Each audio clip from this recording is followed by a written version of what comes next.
요한복음 1장 1절에서 18절 말씀을 중심으로 육신이 되신 말씀이란 제목으로 함께 은혜를 나누고자 합니다. 자, 오늘 이 말씀은 매우 중요한 말씀이고 매우 또 잘 알려진 말씀이기도 합니다. 이 말씀을 한번 이렇게 서론적으로 설명을 드려봅니다. 어떤 사람이 죽어가고 있습니다. 어떻게 하면 이 죽어가는 사람을 살릴 수가 있겠습니까?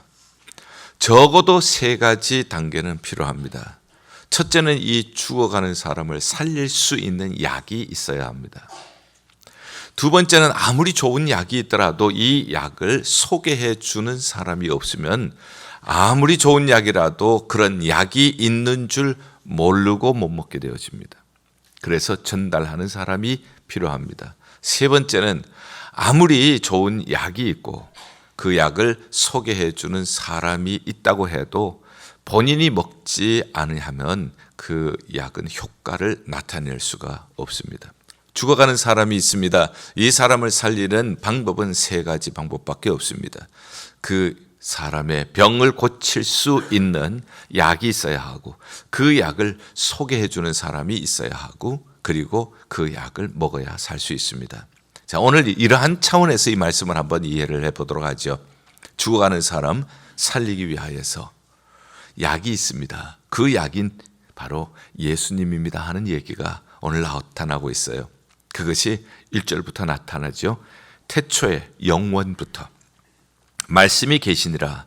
이 말씀이 하나님과 함께 계셨으니 이 말씀은 곧 하나님이시라. 우리가 이해하기 쉬운 말씀이 아닙니다. 왜냐하면 태초에 영원전부터 말씀이 계셨고 이 말씀은 하나님과 함께 계셨고 그러면 말씀과 하나님은 다른 두 분이란 뜻이에요. 그런데 이 말씀이 곧 하나님이시라. 이해하기가 어렵습니다. 그래서 이 말씀이라는 것이 무엇인가? 1번이라고 되어 있죠. 여러분들 성경에 1번이라고 되어 있죠, 말씀이? 그러면 1번이라고 하는 것은 무슨 뜻이죠? 밑에 1번을 설명하는 것을 보라는 뜻이에요. 자, 그러면 밑으로 한번 보세요. 여러분들 1번에 보면 뭐라고 쓰여 있죠? 헬라어로는 헬은 헬라어로는 로고스라고 하는 뜻입니다. 자, 그러면은 이 로고스라고 하는 것은 무엇인가? 헬라어로 로고스라고 하는 것. 오늘의 시대에는 우리가 잘 이해하지 못하지만 성경이 기록될 무렵에는 헬라 철학, 헬라 사상, 헬라 문화가 그 성경을 받는 사람들에게 익숙해져 있는 것입니다. 그들에게 있어서 이 로고스가 무슨 뜻인가 하면은 로고스는 어떤 신을 얘기를 합니다. 그런데 이 신은 전능한 신, 초월적인 신, 이 신을 얘기를 합니다. 전능하고 초월적이어서 지금 또 온 세상에 만물을 다스리는 어떤 신. 그러나 저들은 이 신이 누군지 모르는 거예요. 그런데 오늘 이 신이 누군지 하는 것을 가르쳐 주는 거예요. 태초에 말씀이 계시니라. 처음부터 이 로고스가 계셨는데 이 말씀, 이 로고스는 하나님과 함께 계셨고 이 로고스, 이 말씀은 곧 하나님이시라. 그런데 그는 태초에 하나님과 함께 계셨고 만물이 그로 말미암아 지은 바 되었고 이 말씀은 창조자란 뜻이에요. 하나님과 함께 계셨고 이 말씀은 또한 만물을 지었는데 만물이 그로 말미암아 지은 바 되었고 지은 것이 하나도 그가 없이 된 것이 없다. 그가 다 지으셨고 그로 말미암아 이 세상은 운영이 되고 있다 하는 그런 뜻이죠. 그런데 또 보면 이 로고스는 그 안에 이 말씀 안에 생명이 있어요. 그런데 이 생명은 사람들에게 빛입니다. 그런데 이 빛이 어둠의 빛이지만 어둠이 깨닫지 못하더라. 어둠이 깨닫지 못한다. 어둠이라고 하는 것은 사람이 아닌데 어떻게 깨달을 수 있을까? 이럴 때는 여러분들이 조금 더 설명을 해주시는 2번을 보면 되겠죠? 깨닫지 앞에 2번이라고 되어 있는데 밑에 뭐라고 되어 있죠? 이기지 못하더라. 이해가 되어집니다. 빛이 어둠에 비쳤지만 어둠이 이 빛을 못 이긴다 하는 뜻이에요. 그래서 성경에서는 이 어둠과 빛을 대조해서 설명을 합니다. 빛이 오면은 어두움은 절대 이기지 못합니다. 어둠은 사라지고 맙니다. 그런데 어둠은 성경에서는 마귀 그리고 어둠이라고 하는 것은 죽음, 마귀가 가져다 오는 죽음, 빛, 이 빛은 예수님, 그리고 이 빛은 생명. 그렇습니다. 빛이 비치면 어둠이 사라지는 것처럼 예수 그리스도께서 오시면은 마귀는 사라지고 마귀가 가져다 주는 죽음의 권세도 떠나가게 될 것입니다. 그러니 아무리 죽어가는 사람이 있다고 할지라도 약이 있네요. 이 약은 태초부터 계신, 영원부터 계신 초월자예요. 전능하신 분이에요. 그로 말미암아 만물이 만들어진 거예요. 그로 말미암아 만물이 유지가 되고 있는 것이에요. 그분 안에는 생명이 있어요. 이 생명은 사람들에게 빛입니다. 이 빛이 비추니 이 세상에 있는 어둠이 사라집니다. 어둠을 대표하는 마귀의 권세가 떠나갑니다. 마귀가 가져다 주는 죽음이 물러갑니다. 약을 발견한 거예요. 지금 요한복음 1장 초두에는 죽어가는 영혼들에게 이 생명의 빛을 소개하고 있습니다. 선포를 하고 있어요. 약이 있다고, 치료자가 있다고 찬양을 하고 있는 것입니다. 자, 그러면 저는 두 번째로 이 약을 소개해 주는 분이 계셔야 된다는 말씀을 드렸습니다. 6절, 하나님께로부터 보내심을 받은 사람이 있으니 그의 이름은 요한이라. 세례 요한을 얘기를 합니다. 그가 증언하러 왔으니, 세례 요한은 뭐에 대해서 증언하러 왔는가? 치료약이 있다는 것, 치료제가 있다는 것을 증언하는 겁니다. 곧 빛에 대하여 증언하고 모든 사람이 자기로 말미암아 믿게 하려 함이니라. 치료자가 계신다. 어둠 속에 방황하는 영혼들에게 빛을 비추고 어둠 속에 죽어가는 영혼들에게 생명을 주시기 위해서 오신 분이 계시다. 치료약이 있고 치료하는 분이 계시다 하는 것을 증언하기 위하여서 세례 요한이 왔습니다. 그런데 세례 요한이 아무리 능력이 있고 세례 요한이 아무리 카리스마가 있고 그렇다 할지라도, 많은 사람들이 그를 존경한다고 할지라도 그는 결코 빛이 될 수가 없다는 거예요. 8절, 그는 빛이 아니요 빛에 대하여 증언하러 온 자라. 이것이 전달자입니다. 전달자는 한계가 있습니다. 전달자는 치료자가 아닙니다. 전달자는 치료하시는, 살리시는 예수 그리스도를 증언하는 사람입니다. 여기에서 목회자의 한계가 있습니다. 목회자의 기능이 있습니다. 제가 여러분들에게 아무리 능력 있는 그런 메시지를 증거한다고 해도, 능력 있는 목회를 한다고 해도 저는 결코 빛이 될 수가 없습니다. 빛은 예수 그리스도십니다. 저는 예수 그리스도를 소개하는 거예요. 그 예수 그리스도께로 오라고 전달하는 거예요. 한 번 어떤 분이 저에게 물으세요. 그분은 한국에 계실 때에 불교 신자였습니다. 그러나 이제 미국에 오셔서 예수 그리스도를 알게 되고 우리 교회를 통하여서 예수 그리스도를 믿고 세례도 받고 그리고 성장해 오신 분인데, 한 번은 저에게 이렇게 물으시더라고요. 목사님도 화장실 가세요? 그렇게 물으시더라고요. 아마 그것이 좀 이상하게 보이셨나 봐요. 목회자에는 한계가 있습니다. 인간입니다. 그렇기 때문에 부족함도 있습니다. 목회자는 완벽하지 않고 실수함도 있습니다. 그러나 여러분들이 사랑하시고 여러분들이 기도해 주시고 여러분들이 존경하는 이유는 예수 그리스도에 대해서 증거하기 때문입니다. 어둠 속에 빛을 증거하고 죽음 가운데 생명을 증거하기 때문입니다. 전달자는 결코 빛이 아닙니다. 빛에 대해서 증거하는 것입니다. 자, 그러면 이제 세 번째 제가 말씀드린 거는 이 전달한 이 약을 먹어야 될 것 아니겠어요? 그리고 이 전달한 분을 만나야 되지 않겠습니까? 참빛 세상에 와서 각 사람에게 비추는 빛이 있었지만 세상에 계셨으며 세상은 그로 말미암아 지은 바 되었을 때 세상은 알지 못합니다. 자기 땅에 오지만 백성이 영접하지 않았습니다. 12절, 영접하는 자, 그렇지만 영접하는 자 곧 그 이름을 믿는 자들에게는 하나님의 자녀가 되는 권세를 주셨으니. 할렐루야. 여기에서 요한복음 1장 12절 구원의 확신에서 우리가 외웠던 말씀이 나타나고 있는 것입니다. 빛이 오셨어요. 근데 어떻게 오셨나? 14절 봅니다. 말씀이, 로고스는 하나님과 같은 분, 천지를 만드신 분, 영원전부터 계신 분, 생명을 가지신 분, 그 백성에게 생명의 빛을 비춰주시는 분, 이 말씀이 육신이 되어 우리 가운데 거하심에, 거하신다고 하는 것은 텐트를 친다고 하는 뜻입니다. 우리와 함께 산다는 거예요. 말씀이 하늘에만 계시는 것이 아니라 이 땅에 오신 거예요. 이 땅에 오셔서, 그리고 이 땅에 가난하고 병들고 죽어가는 사람들과 함께 텐트를 치고 함께 사신다는 뜻이에요. 그 영광을 보니 독생자의 영광이요, 말씀이 육신이 되어 우리 가운데 오신 분이 독생자의 영광이요. 하나님의 독생자는 누구를 얘기를 합니까? 예수님을 말씀하시죠. 예수님의 영광이요, 은혜와 진리가 충만하더라. 이 말씀도 유명한 말씀입니다. 왜냐하면 성탄절의 의미가 말씀이 육신이 되어 우리 가운데 오신 것이 성탄절의 의미니까. 그리고 이것도 역시 이 헬라 사상에 있었던 사람들이 이 말씀을 아주 쉽게 이해합니다. 왜냐고요? 말씀이 있습니다. 이 말에는 말하는 사람의 생각이 들어있고 말하는 사람의 마음이 들어있습니다. 그런데 이 말이 머리에만 머물러 있으면 사상이 되어집니다.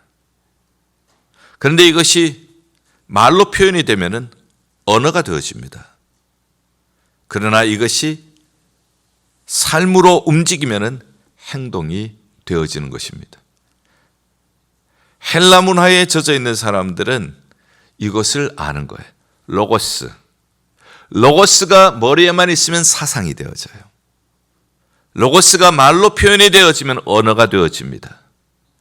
로고스가 육신을 입고 이 땅에 오시면은 그러면은 행동이 되어지는 거예요. 로고스는 하나님, 영원부터 계신 분, 천지를 만드신 분, 그 안에 생명이 있는 분, 어둠 세상에 빛을 비춰주시는 그분, 그분이 바로 이 땅에 몸으로 오신 거예요. 그 로고스가 사상으로 머물러 있지 않고 언어로 머물러 있지 않고 행동으로 우리에게 찾아오시고 우리와 함께 텐트를 치시고 우리와 함께 생활하게 되셨다, 이런 뜻이에요. 그래서 우리가 보니까 그의 영광을 보니 아버지의 독생자의 영광이요, 아버지의 독생자의 영광이요, 은혜와 진리가 충만하더라. 은혜는 받을 자격이 없는 사람이 받는 것을 은혜라고 합니다. 일방적으로 받는 것이죠. 그리고 진리가 충만하더라. 이 진리라고 하는 것은 4번 했는데 밑에 보니 4번은 참. 예수 그리스도께는 거짓이 없어요. 예수님의 말씀은 참이십니다. 예수님의 약속도 모두가 참입니다. 예수님께서 우리에게 베푸신 은혜 전부 참이에요. 거짓이 없어요. 예수 그리스도께는. 은혜와 진리가 충만하더라. 충만하다고 하는 것은 넘친다는 겁니다. 컵이 있습니다. 컵에 물이 넘칩니다. 그것을 충만하다 하고 얘기하죠. 예수 그리스도께는 이러한 은혜, 받을 자격이 없는 사람에게 베푸신 은혜, 선물, 거저주는 선물, 그리고 그에게는 진리, 참됨이 가득 찹니다. 그런데 중요한 것은 우리가 그 영광을 보니 독생자의 영광이요. 영광은 뭔가? 영광은 하나님께서 우리에게 하심으로, 베푸심으로 우리에게 나타나는 하나님의 능력, 하나님의 자비, 하나님의 사랑, 그것을 보니 은혜와 진리가 충만하더라. 우리가 보아야 할 것이 있습니다. 우리가 보아야 할 것은 독생자의 영광을 보는 것입니다. 그때 은혜와 진리가 충만해질 것입니다. 요한복음 2장 1절에서부터 11절 사이에는 예수님께서 처음 기적을 베푸신 말씀이 나옵니다. 가나 혼인잔치집에 포도주가 모자랐습니다. 당시 물이 귀한 팔레스타인에서는 잔치집에 포도주가 떨어진다고 하는 것은 신랑 신부에게는 기쁨이 아니라 큰 수치요 부끄러움이었습니다. 그런데 모자랐습니다. 떨어졌어요. 이렇게 되면 사람들이요 손가락질을 합니다. 누가 이렇게 준비를 했냐고, 누가 이렇게 제대로 준비를 못해서 결혼식장을 완전히 엉망이 되게 했냐고 이렇게 얘기를 할 겁니다. 바로 그런 상황 속에서 예수님께서 물이 변하여 포도주가 되게 하셨죠. 그런데 2장 11절에 아주 귀한 말씀을 하고 있어요. 여러분들 요한복음 2장 11절 한번 같이 읽어보십시다. 요한복음 2장 11절 다 찾으셨죠? 우리 함께 읽습니다. 시작. 예수께서 이 첫 표적을 갈릴리 가나에서 행하여 그의 영광을 나타내심에 제자들이 그를 믿으니라. 아멘. 그의 영광, 그의 능력, 그의 자비, 그의 사랑, 이것을 나타내니 제자들이 믿으니라. 여러분들 믿음의 기초는 여기에 있습니다. 믿음의 기초는 그의 영광에 있습니다. 그의 영광을 보면 볼수록 우리에게는 뭐가 더 커질까요? 믿음이 더 커지는 거예요. 아, 나는 믿음이 없어. 나는 요즘 믿음이 바닥이 났어. 나는 요즘 마음이 굉장히 메말라 있어. 왜 그럴까요? 그의 영광을 보지 않으니까. 물과 같은 나, 아주 천한 나, 꼭 필요한 사람으로 변화시켜 주시는 거예요. 물이 변화해 포도주가 되는 것처럼 그렇게 나를 변화시켜 주시는 겁니다. 나를 변화시키는 분은 바로 예수 그리스도십니다. 예수 그리스도를 알기 전에 나의 모습과 예수 그리스도를 만난 다음에 그에게 내가 순종하며 나아갈 때에 나의 모습은 바뀌었습니다. 예수님이 하신 것입니다. 예수님이 물 위를 걸으셨습니다. 내 마음이 때로는 파도가 치는 갈릴리 바다처럼 흔들릴 때가 있습니다. 주님께서 잠잠하라 하고 꾸짖으셨더니 잠잠해 주셨죠. 예수님께서는 내 마음도 잠잠하게 평안하게 만들어 주시는 분이십니다. 병자를 살리시고 그러면서 영광을 나타내시잖아요. 나의 아픈 마음도 고쳐주시고 나의 병든 몸도 고쳐주시고 주님 영광을 바라보면은 제자들이 믿으니라. 믿음이 커지는 것이죠. 예수 그리스도께서 말씀이신 분이 하늘에만 계시지 아니하시고 사상에만 계시는 것이 아니고 언어로만 말만 하시는 분이 아니고 행동으로 나타나셔서 나의 모자란 부분들, 지식도 모자라고 건강도 모자라고 경제력도 모자라고 죄를 지어서 하나님의 영광에 이르지도 못하고 그러한 나와 같이 텐트를 쳐주시고 그리고 나를 물이 변하여 포도주가 되게 하듯이 변화시켜 주셨어요. 물에 빠져가는 나를 그의 능력의 손으로 붙잡으시고 건져주셨어요. 흔들리는 나의 마음을 잠잠하게 해 주셨어요. 상처난 내 영혼, 병든 내 몸을 고쳐 주셨어요. 이것이 말씀이 육신이 되어 오신 거예요. 성탄이 왜 기쁩니까? 왜 기쁘다 구주 오셨나? 사상으로만 계시지 않고 언어로만 계시지 않고 몸으로 이 땅에 오셔서 나를 내 손 잡아주시고 건져주시고 부족한 나를 충만하게 채워주시고 죽어가는 나의 영혼을 살려주시고 어둠 속에 갇혀있는 내 영혼을 생명의 빛으로 밝게 해 주셨습니다. 영광을 보니 아버지의 독생자의 영광이요. 보는 것이 중요하죠. 18절 본래 하나님을 본 사람이 없으되 아버지 품에 있는 독생하신 하나님이 나타내셨느니라. 하나님을 본 사람이 없습니다. 그러나 예수님이 하나님이 어떤 분이신가 하는 것을 나타내 주셨어요. 이제 우리가 해야 할 일이 있습니다. 12절로 돌아갑니다. 이 예수 그리스도를 영접하는 자, 곧 그 이름을 믿는 자들에게 하나님의 자녀가 되는 권세를 주셨으니 할렐루야지요. 영접한다는 것이 뭔가? 이 로고스를 영접한다는 것, 이거는 엄청난 이야기예요. 사람들은 몰랐어요. 이 로고스가 분명히 있다. 신인데 초월적인 존재. 세상이 그로 말미암아 만들어졌고 세상이 그로 말미암아 다스려지시는 이 초월적인 존재가 누구신가? 바로 그분이 예수시라시라는 거예요. 이 로고스가 사상으로만 언어로만 머물러 있는 것이 아니라 이 땅에 인간의 몸을 입고 탄생하신 바로 이 예수 그리스도시라는 것. 바로 이 예수 그리스도를 영접하는 사람, 이 예수 그리스도를 영접한다는 것이 무엇인가, 어떻게 영접하는가? 영접하는 자, 곧 그 이름을 뭐 하는 사람? 믿는 자. 할렐루야. 믿는 게 영접하는 거예요. 여러분들 예수님을 믿습니까? 그러면 여러분들은 예수님을 영접하신 것입니다. 로고스가 여러분들 안에 계시는 거예요. 사람들은 몰랐어요. 이 로고스가 누군지 몰랐어요. 그러나 이제 여러분들은 로고스가 육신을 입고 이 땅에 오신, 말씀이 육신이 되어서 이 땅에 오신 우리의 창조자, 우리의 구원자, 우리를 다스려 주시는 분, 바로 그분이 저 여러분들 안에 계시는 줄 믿습니다. 영접하는 자, 곧 그 이름을 믿는 자에게 하나님의 자녀가 되는 권세를 주셨습니다. 자녀가 되는 권세는 엄청납니다. 자녀가 되면은 아버지의 것을 상속받게 되어집니다. 천국을 상속받게 되어집니다. 아버지 집에 우리가 갈 수가 있는 거예요. 만약 여러분들이 돌아가셨어요. 그런데 천국문에서 누가 왜 내가 너를 천국에 들어보내줘야 하느냐고 물으신다면 여러분들 뭐라고 말씀하실 거예요? 할렐루야.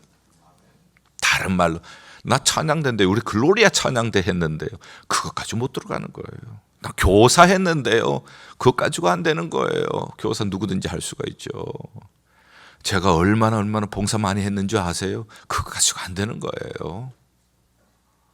우리 집에도요, 우리 아이들보다 훨씬 더 똑똑한 아이들 이 세상에는 세고 셌어요.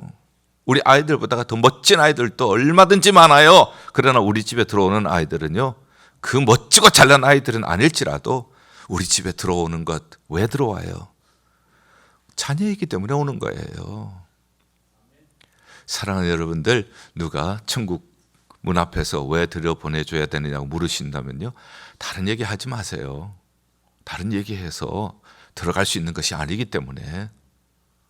하나님의 자녀입니다. 우리 아버지 집에 가는데요, 빨리 문 열어주세요. 이 한마디만 하면 되시는 거예요. 쩍쩍할 것도 없어요. 신학적으로 얘기를 해서, 신학적으로 얘기를 해서, 성경적으로 얘기를 해서 그렇게 할 시간 없어요. 한순간에 그냥 나 아버지 집에 왔어요. 문 열어주세요. 나 아버지 뵈야 돼요. 이러면 되는 거예요. 그리고 우리가 하나님의 자녀의 권세를 가지고 있으니까 아버지께 요구를 할 수가 있지 않습니까?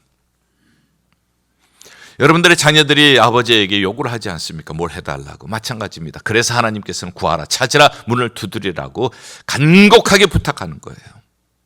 기도할 수가 있어요. 기도할 수 있는데 왜 걱정하십니까? 기도할 수가 있어요. 걱정하실 것도 없어요. 아버지 집에 가서 아버지에게 기도할 수도 있고요. 그리고 이 세상에 너무너무, 이 세상 험해요. 이 세상이 정말 위험해요. 그러나 아버지 하나님께서 그의 사랑하는 자녀들 보호해 주실 줄 믿습니다.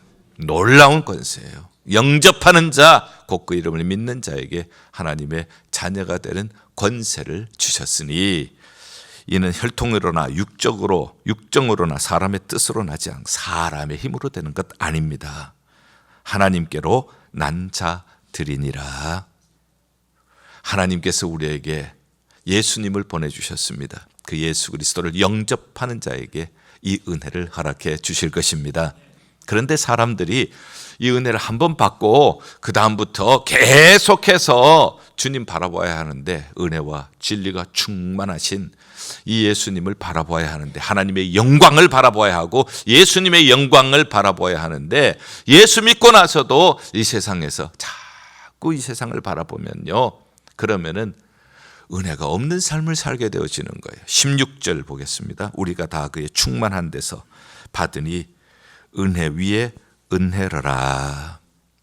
그의 충만한 데서 우리가 받습니다. 날마다 그의 영광을 바라봅니다.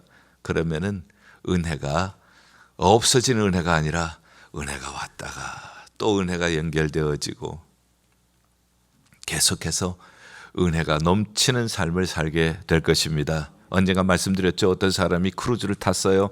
그런데 이 사람이 자기 돈을 다 털어서 크루즈를 탔는데, 내가 이 크루즈를 타는 동안 아마 8박 9일 탔는지 어쨌든 그동안 자기가 먹을 양식을 준비를 했습니다. 건빵을 준비를 해서 아침도 건빵, 점심도 건빵, 그 다음에 저녁도 건빵 이렇게 쭉 있는데 나중에는 건빵이 다 떨어졌어요.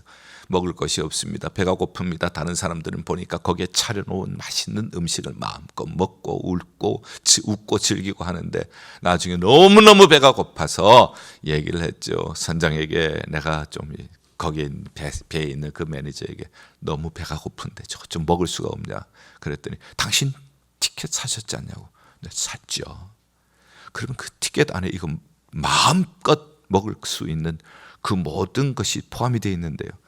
깜짝 놀라서 얼마나 억울해요. 이제 막 먹으려고 하는데 갑자기 배가 뿡 하더니 도착. 사랑하는 여러분들, 이처럼 바보가 어디 있어요. 하나님께서 우리에게 영광을 보여주셨는데 은혜와 진리가 충만하신 예수 그리스도를 우리와 함께 텐트 치도록 해주셨는데 예수 그리스도 없이 내가 가지고 있는 건빵만 먹고 사는 사람들 얼마나 불쌍해요.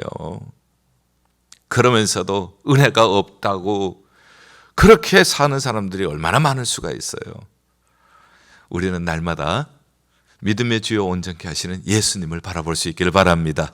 그의 영광을 바라볼 수 있기를 바랍니다. 은혜와 진리가 충만한 예수님을 바라볼 수 있기를 바랍니다. 영접한 분들 이미 생명이 있어요. 여러분들이 영접을 하셨기 때문에 여러분들은 이미 크루즈 안에 있는 모든 것 시설을 사용할 수도 있고 모든 음식을 먹을 수 있는 그러한 권리가 여러분들에게 다 있습니다. 그것을 우리가 마음껏 활용하십시오. 그때 은혜 위에 은혜가 충만하게 될 줄 믿습니다. 나를 바라보지 마시고 나를 구원하시기 위하여서 이 땅에 인간의 몸을 입고 오신 로고스 예수 그리스도를 바라보십시오. 그리고 그의 은혜를 감사하십시오. 그와 말씀과 기도로 동행하십시오. 은혜 위에 은혜가 넘치는 삶이 될 줄 믿습니다. 기도하겠습니다. 하나님 아버지, 우리 주님을 늘 바라보게 하여 주시옵소서. 우리 주님을 바라볼 때 세상 근심 사라질 줄 믿습니다. 세상의 어두운 것 다 마음의 어두운 것도 물러갈 줄 믿습니다. 주님을 바라보면서 감사하고 찬양하며 증거하며 은혜 위에 은혜의 삶을 누리며 살게 하여 주시옵소서. 예수 그리스도 이름으로 기도하옵나이다.